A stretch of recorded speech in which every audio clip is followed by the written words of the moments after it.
I didn't want her cutting into my 5 minutes. So welcome everybody, it's great to be here. This is a new experience for me, the 5-minute thing. One of the things that is most important to me, or the thing that is most important to me, as many of you know, is developing mathematical thinking, and I'll say within communities of inquiry. And those communities of inquiry can be a variety of different things. They could be teachers, they could be students, they could be professional developers, they could be researchers, or it could be a combination of those different kinds of communities. And when I say that they're engaged in mathematical inquiry, that could be mathematical inquiry, it also could be pedagogical inquiry into what it means to teach and learn mathematics. I see these communities as being interconnected. I see them as being nested.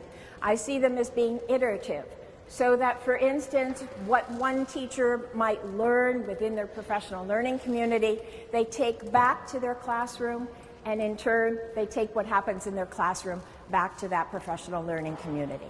For me, I use the image of a fractal. A fractal has a variety of properties that, to me, reflect that nestedness of the communities of learners. Fractals are self-similar, which means that one professional learning community has some characteristics similar to another. They're dynamic, they're iterative, self-similar. So when I talk about self-similarity, I think about things like the kinds of things that are happening within the professional learning community should be very similar to the kinds of things that are happening within a classroom. We're all engaging in inquiry. So some of those sorts of things have to do with having a safe environment for people to be able to take some risks, to be able to try out new ideas, to do some creative and collaborative problem solving, whether that's around pedagogical issues or around mathematical issues, as well as dialogue. For me, all of this inquiry, though, is really about thinking about mathematical thinking being at the center of all of the learning. That, to me, is the most important piece. And mathematical thinking is, for me, sort of the central piece of the variety of areas in which I dabble in my research and in my work. I look at mathematics, I do a lot of work with teacher practice and what that looks like, teacher reflection and teacher learning, and you also all know that I do a lot of work in assessment. So at the heart of all of that is really about eliciting, supporting, responding to students' mathematical thinking. But that's not an easy task. Teaching math was a lot easier when we took up the homework, presented some examples, and then assigned more homework. Eliciting student thinking is much more challenging. We need to pose important mathematical tasks and questions. We have to ask the right questions, we have to listen to students' thinking, and we have to respond to that thinking. A lot of the work I'm doing recently is looking at the kinds of questions teachers ask that probe and prompt that student thinking. Does this make sense to you? Can you explain this to me? How do I know that this is linear? The kinds of questions where you actually can hear that student thinking.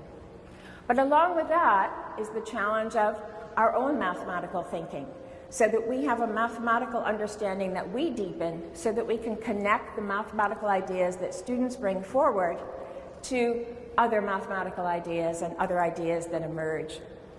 It helps also to have appropriate resources, because it's hard for us to create all of this ourselves, as well as a variety of teaching strategies that will encourage all those different mathematical understandings to come into play. My work with teachers shows me that most teachers have this stance of inquiry. They reflect on their learning, they reflect on their teaching, they like to dialogue about their teaching so that they can share their ideas and grow from that, and they have that supportive, collaborative community. That collaborative community, again, as I mentioned before, has the same conditions that we would have within a classroom that allows students to engage in mathematical inquiry. The space that's safe for taking risk, establish norms for how we're going to engage in meaningful discussion, colleagues with different perspectives. If I think about one particular participant that spoke to me at the end of a 2-year professional learning, she said, what we have is respectful dialogue, not always agreement, but the disagreements always further our thinking and delve into important issues.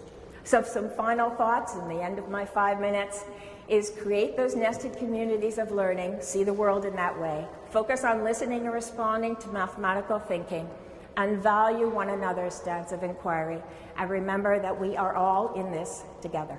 Thank you.